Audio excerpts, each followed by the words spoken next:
Thank you for joining us on Miracles Are My Normal. Your host, Colleen Lowe, is a successful realtor, entrepreneur, and motivational speaker. On Miracles Are My Normal, we interview entrepreneurs, leaders, visionaries, creatives, big thinkers, and those helping shape our future, all who are leading epic lives.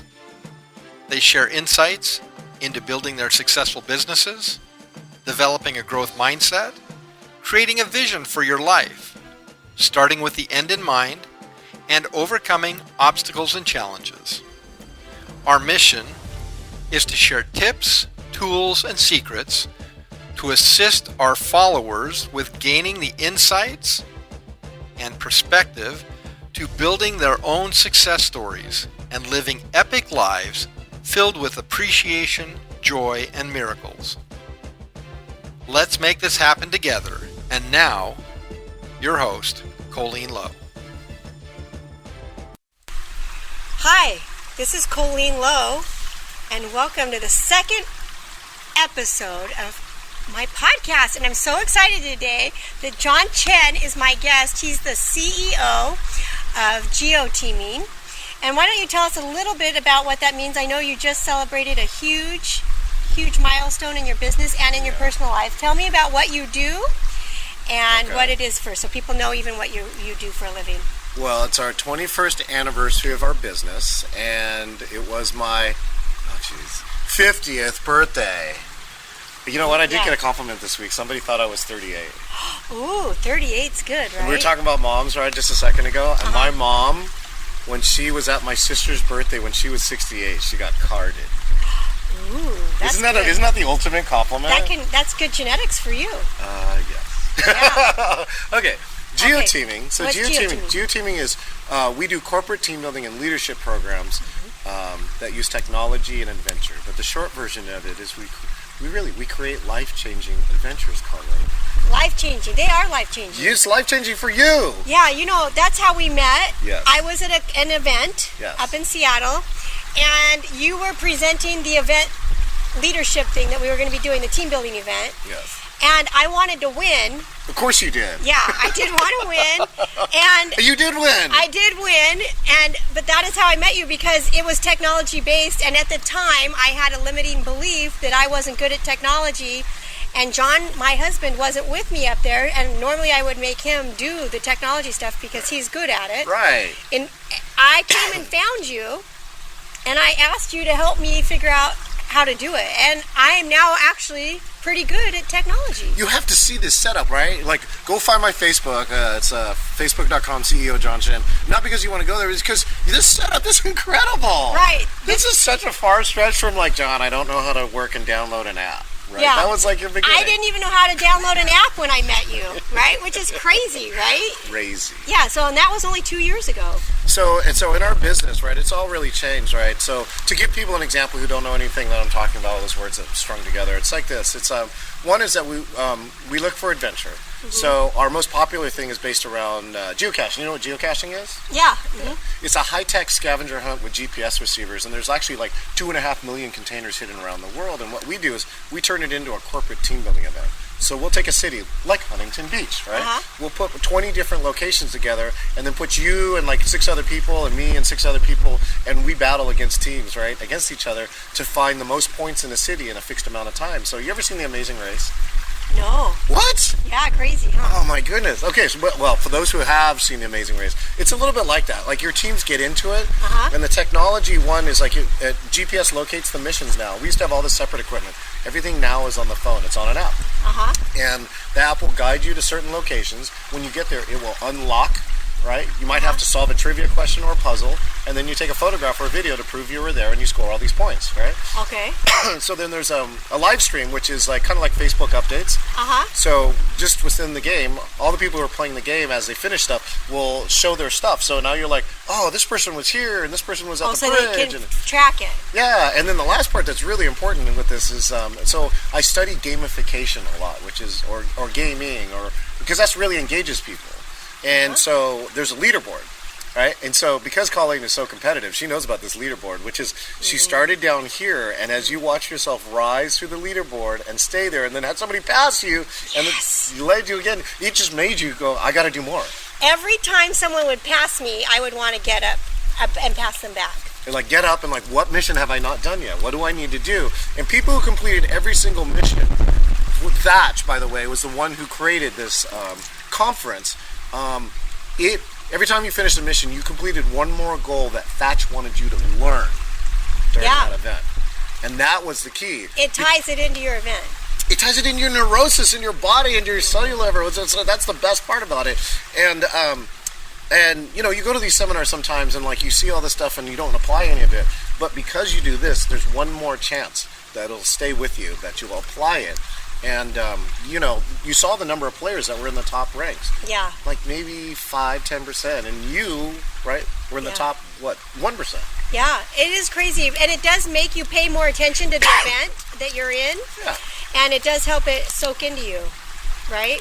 Now, I have a question for you. Okay. Were you always into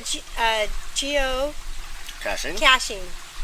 Was this like your life when you were a kid? Did you dream of doing this, or what was the? It didn't even exist, Colleen. I know, right? So GPS. I was born, and there were no GPS receivers, right? Yeah. So but let me tell you a little bit about my gaming history. Okay.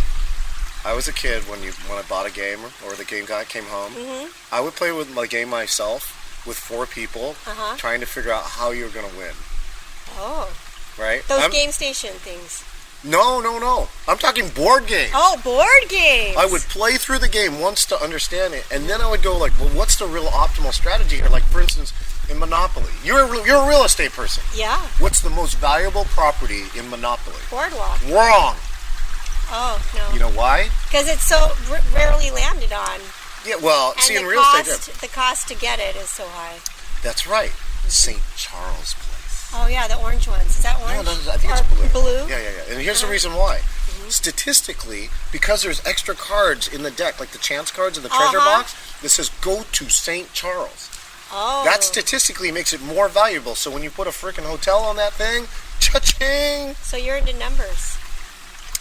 I did get an A in statistics, it's true. Yeah. And I almost was a mathematician. I almost got a degree in math, but theories and proofs compared to reality, it's just not the same to me. And that's why I went into computer science.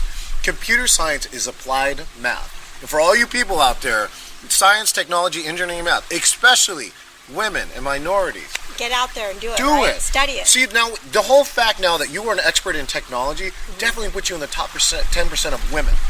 Yeah, I don't think a lot of people understand how to work technology, and they shy away from it. Well, didn't they do exactly what you used to do before? Let John do it. Right? Yeah. And you know what you do then? You rob yourself of the experience of learning it and mastering it. And it becomes a limiting belief, because the more I would say I'm not good at technology... You weren't good at it. I wasn't good, and I just reconfirm that. Yeah. And then what happened is I'm missing out on experiences in my life because I'm not participating in an arena that is very dominant in our culture. Okay, so now hopefully you will see the gold in my business, right? Because I went from a place that had obviously known value. I was at Microsoft. How long were you there? I was there for a decade. I shipped 10 products. I got 2 U.S. patents. One of the products now has sold over 250 million client licenses. Wow, it's a lot. And so I went from that known place that had value, and I read a book. This is, if you got people are taking notes about books, The Experience Economy. The Experience Economy? The Experience Economy. So people should pick up that book. It changed your life. I read it 21 years ago, and it's even more relevant today because people still don't get it. But here's a great example. I mean, Thatch gets Experience Economy when he creates this seminar. Right. Because he's creating an experience, which is different than his real estate, which still pays his bank, right? Oh, yeah. But a great example they did was Starbucks, right? Starbucks in the Experience Economy comes with this. The green bean that came off the thing is like a cent, right? Yeah. Right? And when you roast it, becomes 3 cents. When you grind it and you turn it into a regular Joe Blow cup of coffee, it's 50 cents, right? Yeah. All right. If you make espresso, it might be like $2. And when you make a mocha grande frappuccino with caramel swirl, you can charge $4.50 to $6 for it. Yeah. And that's the Experience Economy, because what he did is he created the experience of an Italian cafe in America and now the world. Yeah, with Starbucks. Because he made an experience. Yeah, and everyone goes there.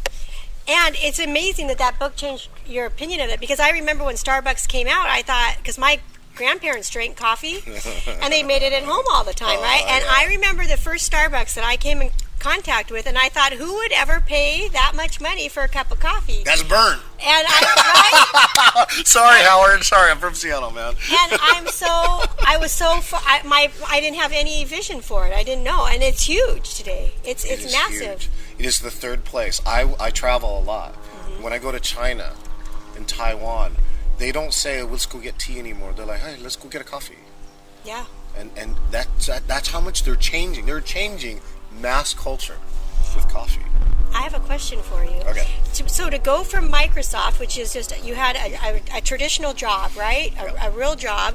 How did you go from having a job to being CEO of this company where you travel all over the world, putting on these things, you employ other people, and you create these amazing experiences for people? Yeah. How did you transition from one to the other? Oh, geez. Okay, so I can go back to this piece here too, right? I said the value of my company. So not only is it around experience, right?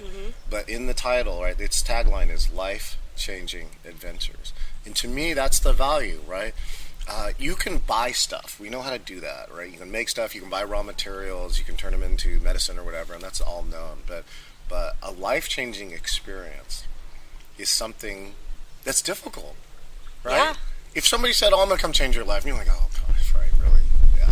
But the people, sure you are. But the people who do it are amazing. And so, Colleen, you really got the inside view last night of this, which is 22 years ago. 22 years ago, I kept saying this thing. Then it said, I know there's something I'm supposed to do. I just don't know what it is. Let me say it again. Yeah, say that again. What was that? I know I'm supposed to do something, but I don't know what it is. You know what, audience? If you're listening and you feel like this, like you know you're supposed to do something, but you're not sure what it is, you got to listen to that voice. That resonated, right? You kept feeling that, and what happened? Well, I call that the calling. You get called. You get called to a certain line of business, and you do things that don't look like any sense, common logical sense, right? But you do something because this is why we're human. Like, we have this passion and things like that. So you met the man last night. I met him. We really lucked out. Oh right? My gosh! His nickname is the Change Man. His name is Matt Buechler. He lives here in Huntington Beach, right here. About 4 miles away. Yeah. And what's his name? The Change? The Change Man. The Change Man. Yeah, he's amazing. And this is what his reply. He's the only person. Most of the time you say, I know I'm supposed to do something, but I don't know what it is. And most people go, yeah, me too. Or, yeah, sorry. Right? Yeah, right? And he's the only person out of millions of people that I met who said, give me a weekend, and I'll tell you exactly what it is. Wow. Doesn't that sound enticing? Yeah. Executive coaches, listen to that line. Yeah, right? Give me a weekend and tell me exactly what it is. So I did. I paid 22 years ago. I paid some money. I flew down here to Huntington Beach. And in 2 days, we wrote the entire business plan for the original company's name was Playtime Incorporated. Right? It's really about fun and business, Playtime Incorporated. But it morphed into geotaming because it was a more corporately accepted name. As it grew and developed into it's this 21-year-old thing, right? And so we went through a 2.5-year process of leaving Microsoft. I was safe, I was secure, I was accelerating, right? I was one of the fast trackers at Microsoft, and I started falling asleep in design meeting, and I'm like, I just really need to do something else. And watch this whole thing. During that 2.5 years, very few people know this, that I created a retention program when the stock at Microsoft was over 125 per share. People were leaving in droves. They no longer had to work there. But Microsoft, every time they lose a 7-year employee, it's like $1 million. Yeah, it's expensive. Or more. Yeah. So I actually created a program instead of, where do you want to go today was like one of the old Microsoft taglines. I reversed it and I said, why do you want to stay today was the name of my program. It was a hidden program fueled by, I can say this now because Jay's out, he's fine. His name is Jay Allard, the guy who created Xbox. Amazing, huh? Right? Affecting this whole pool of teenagers and young adults, right? He was the coolest guy ever. He hid me underneath his organization by using one of his headcount. And he goes, You just save all my friends. Just keep them. Yeah.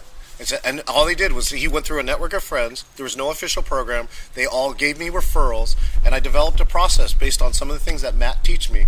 I could save people in a 2-hour conversation and follow-up. A 7-year plus employee. Now I have a question for you. Yeah. What did Matt do to you?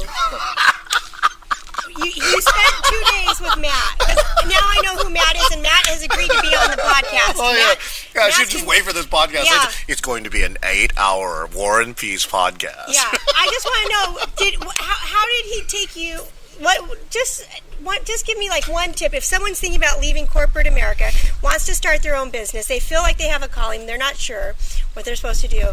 What are just 1 or 2 things that you feel like happened that helped transform you and give you the courage to step forward with that? Because a lot of people, we like security and we like safety, sure. But being an entrepreneur, in my opinion, is so much better because, right? Yes. Yeah. I think that so many people, I found it by accident, and I'm really grateful I found entrepreneurship, right? But I think that a lot of people are scared to take responsibility for their own life, their own finances, and run everything. How did you make that shift, that paradigm shift? Well, because Colleen, because this is your special second show, I won't give you 2 things, I'll give you 3. Okay, 3's better. I like 3 gifts better than 2.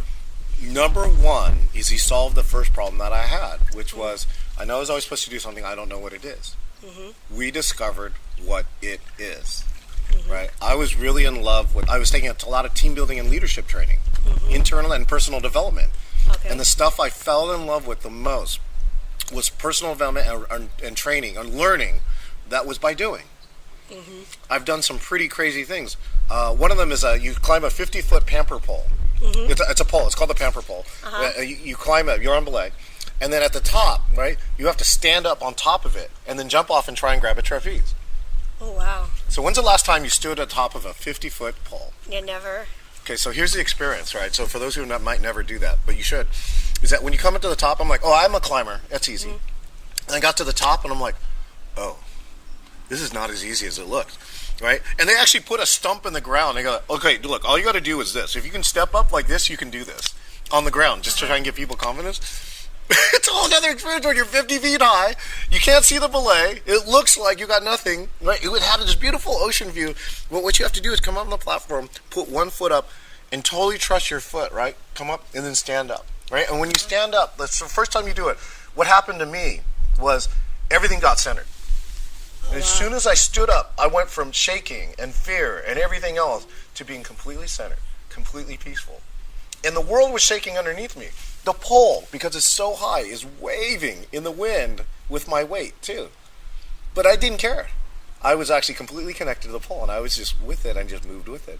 And then you look at this trapeze, and they said, that's the goal. I'm like, I can get that. And then you count 3, 2, 1, you jump.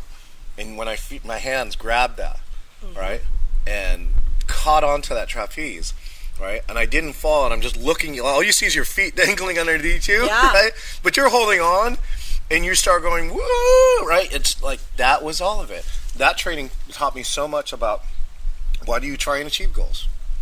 Yeah, why? Because it's not about the goal in the end.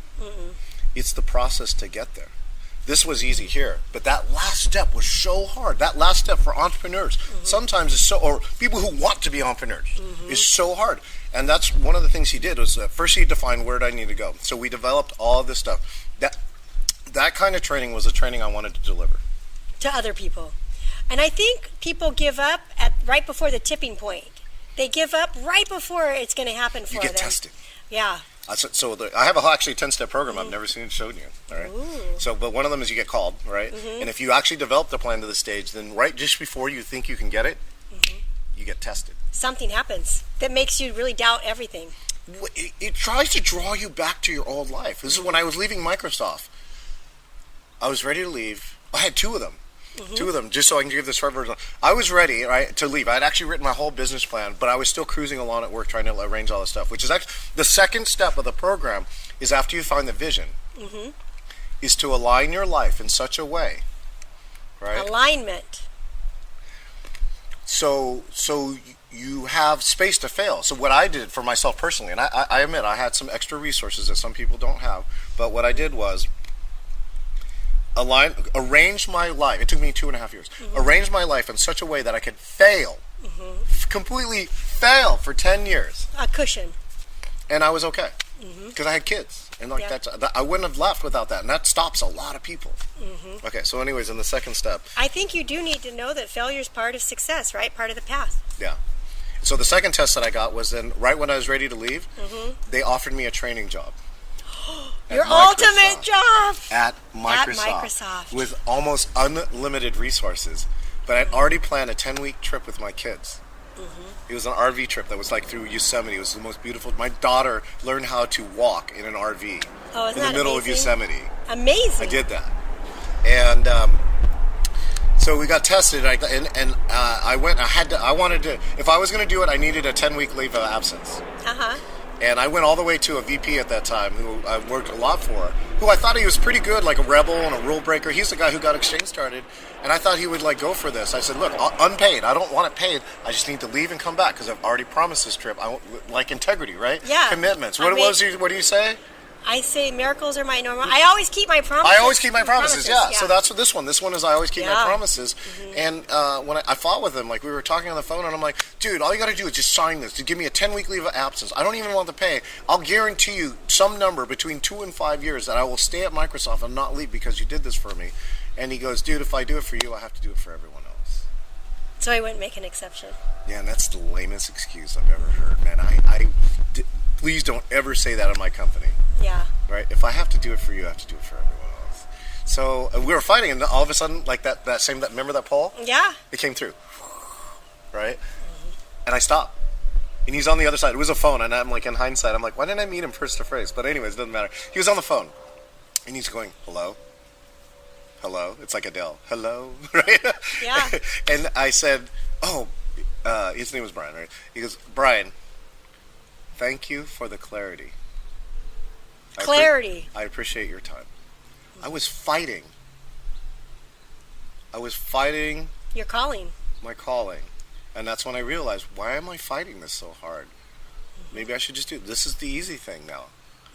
Right? And that's one of the cool secrets. When you do that, right? When you arrange your life in such a way, it doesn't become hard. It becomes easy, right? Selling houses for you now is easy. Yeah, and in the beginning. Yes. It was very hard. How hard?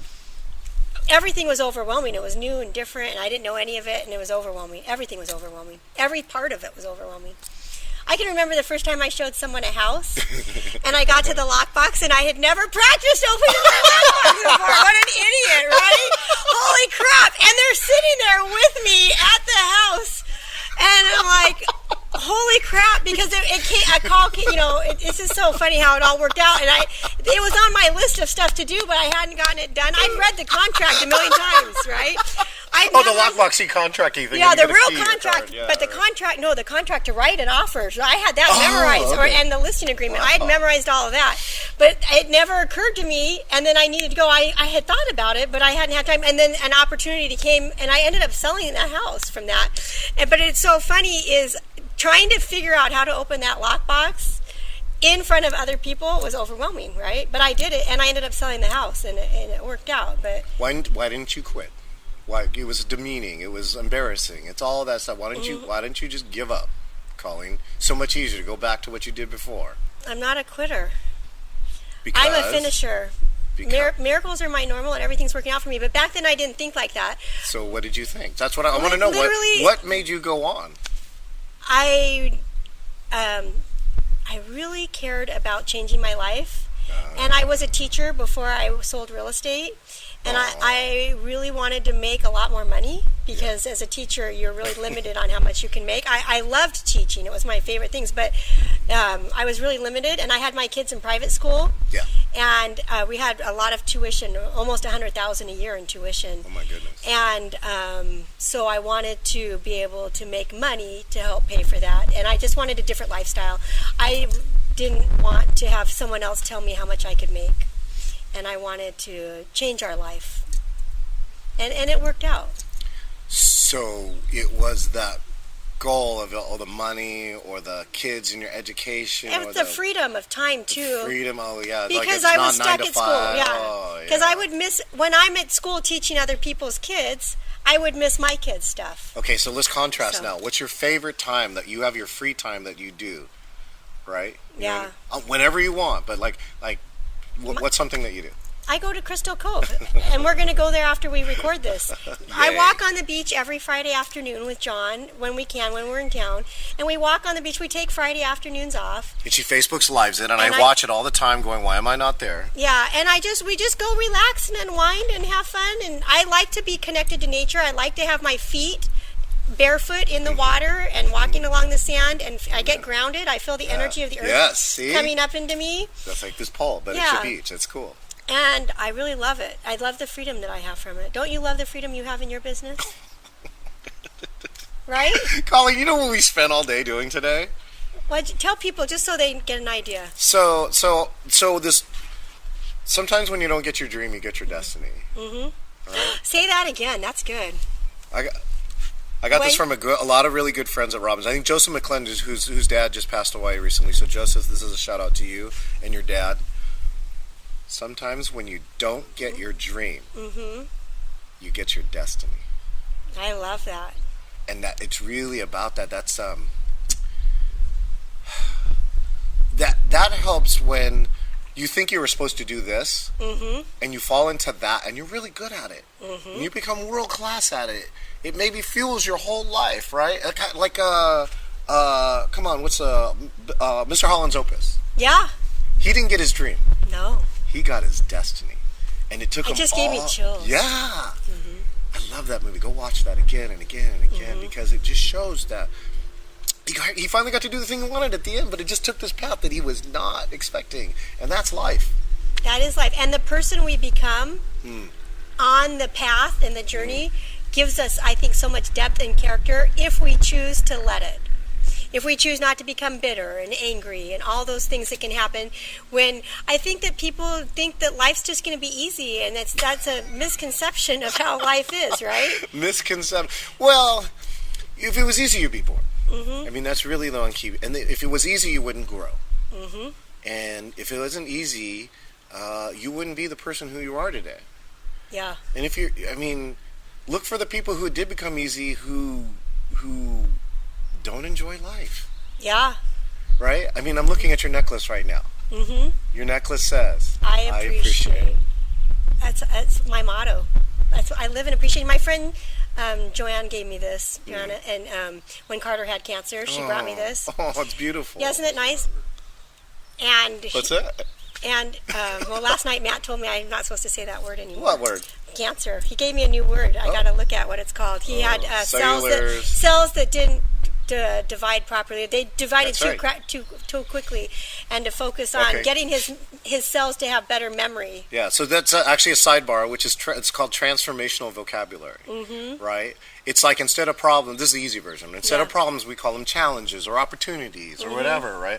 But he goes so far. He really says, I mean, a lot of these things are labels. Yeah. They're labels invented by somebody to make it easier to do something, and when you use the label, you give it more power, right? Yeah. So. And he said there's too many triggers associated with the word cancer to eliminate them, and so it's just better not to use that word. Here we go. So now look, I'm tracking. I got step number 3. Yeah. Step number 3. Step number 3. I did it, right? Okay. Okay. So we have the goal. Right.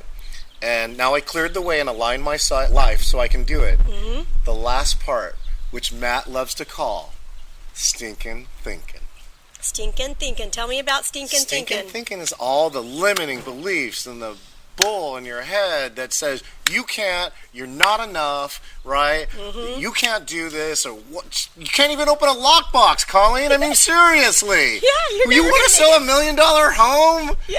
Go home. Go be a teacher again. Go, right? Yeah. And that's the stinking thinking. That's the stuff. And like if you watch people, sometimes they don't say this out loud, but if you watch your face. Right? And you tell them, I think we were talking about a situation recently, like you just provided something incredible for this person, and this person goes, I don't want that. Yeah, it's amazing, right? It's amazing. It's amazing what people won't open themselves up to. It's amazing what people limit themselves to. In our team building, we actually tell this whole section, it's about the written and unwritten rules. In my event, there are 5 rules. But what you discover is all the teams that lost invented more rules. Oh, extra rules. Yeah, so for instance, on my event, I'm going to tell you one of my secrets, right? Okay. Let's say you had 5 people, and one of the rules is you can't split up as a team, right? But I never said you couldn't use a car or an Uber or a taxi or a Lyft. Oh, okay, right. And you know the people at the end who didn't use the Uber, taxi, or Lyft, when they lost, you know what they say? Oh, they were cheating? They're cheating, Colleen! Because they were innovative. And what I say is, I didn't tell you couldn't. Yeah. Right? These people won because they thought better than you. You created a limiting rule that says, I can't use a taxi. Yeah, and we do I that. never said that. And we do that to ourselves. Everybody does it. Yeah, I think the greatest battle we'll ever fight is right here in our own minds. Always, every day. And Right. it's not something, Colleen, that you can do once. It's an everyday thing. I wish it was, because I really like to be over it sometimes. I mean, Right? One time and, please, and you're super positive. yeah, and I everything's graduated good. college. Can I be done, right? I Yeah. took this course. Can I be done, right? Oh, I was going to tell you some of the experience. I walked 40 feet of fire. Tell me about this and we're going to wrap it up. So tell me geez. about walking fire. And that's it. That's one of the experience is not about walking about fire. The experience is getting over your fear and doing something incredible, because once you do this, what else could I do? And that's what we do in our training all the time. Colleen, I'm not even going to tell you about walking on fire. I'm going to tell you about an even more difficult experience. Okay. Building the fire. You have to build the fire? I did once. Uh-huh. And it was the most incredible. It's in Hawaii. Uh-huh. There's big stack of wood, like bigger than this pool. Uh-huh. All right? And they had a person of Hawaiian culture come in and bless the fire. Uh-huh. We were so this whole seminar is going on. This is like an 8-hour plus process. So while people are in the seminar room and other people are helping them out, all right, and this is with Tony Robbins, he's rocking the room, we're outside building a fire for 8 hours. Wow. This is our seminar. Our seminar is to Right. sit around the fire. So then they start lighting this thing on. We have to tend it, right? At one part of the process, we protect the fire. We become a circle around the fire because all the people come out and they all have paper. And on this paper, they've written limiting beliefs. Oh, yeah. Right? And during this part of the process, they all come here and then they throw it in the fire and they watch their limiting beliefs burn up into the sky. Ooh, that's fantastic. Yeah, do it. Do that. Yeah. Do it any fire pit, any whatever, right? So then they come back around, right? And then the masses come. This is like 1,800 people in Hawaii under the night sky. Like bongo drums are playing, right? And they come out and 1,800 people are walking from one side to the other side of fire. This is a world-class 40 feet of hot coals. And that's not the hardest part, is walking across. The hardest part is that we have to drink 8 liters of water prior to doing this, because you lose it all. You dehydrate. Walking across the coals. No, shoveling the coals, Colleen! This is even harder. This is what I'm trying to tell you, right? We get bandanas, right? You have to put bandanas over this. People get their eyelashes burned off. You get your hairs on your hands burned off if you're not careful. And so you put this bandana on, so all you can see of the people who are these are the fire tenders. So there's a whole name for them, right? Who tend the fire. And all you can see is this. We have wet wrap. Sometimes you wet them so that they'll stay cool, and they just evaporate, and you have to re-wet them again. But here's the thing. This is the hardest thing. You have a shovel. You come in and there's this gigantic pile of coals like this. When you're this far away from it, it's already burning you. You have to get yourself in a state, come in there into the inferno, put your shovel in there, grab a scoop, and then come out and put it in a wheelbarrow so you can distribute it amongst the coals. Oh, yeah, further walking. Way harder, way hotter, Yeah. way amazing. But you did it. And I did it. It was one of the greatest things. It's one of the fourth thing I'm going to give you. That's just the bonus. It's about serving. Serving, a servant heart. Tell me about that, and then we'll wrap it up. Watch me in life. I'm serving everyone always, not just when I get paid. Yeah, always. I watch you. I'm open. Writing notes. Right? Yes. Yeah, we did that for the waitress. Yeah, writing really nice notes for people always. I think when you come from contribution and you look at how you can give to others, Yes. it's really, people don't get it. They think they need to take, and really the more you give, and when people figure that out, the better it is, right? And you're giving by being on my podcast, which is what I feel my calling is, right? I feel called to do this. See, the best part is look at all this circle. Your life could look like this path, like, I wasted all these years teaching. But look what you're going right back to. Yeah, teaching, but on this different scale, not limited by our educational system, right? This limitless learning that you've seen Thatch do. Yeah. it's a constant learning. I'm always reading. And now I'm going to be helping other people and open their eyes by sharing stories of other people's learning. And listen to this podcast number 2, because maybe by 100, right? Colleen will be in some sold out, amazing, sitting on a couch, right? Yeah. I saw Oprah go to a 6,000 person conference that was so frenetic. You know, everyone's on their text phones, it was moving so fast, and then Oprah got on stage. They all stopped. The whole conference stopped for 90 minutes. Mm-hmm. And I'm like, man, she earned her keynote. Whatever she got paid, it was, I mean, I got to give away 10 first row seats as part of one of my games, which was priceless. The only people who get there are like super high-end executives and sponsors. Yeah. But I put 10 normal people there, and they had a life-changing experience. A life-changing experience. And I think that we're all looking for that. I think we are all that. Yeah, and we can all do that. We can all do that if you that's what you choose to do. Step number 1. Yeah. That's what I choose to do. It's all up to us. And you know what? We're all unique, and I think it's nice that we're all different. We're going to wrap this up, but John Chen from Geoteaming, we're so glad you came. I'm glad you're my friend. I'm glad we're friends, but I'm glad we're on this podcast together because you helped me unleash a huge limiting belief. Yeah.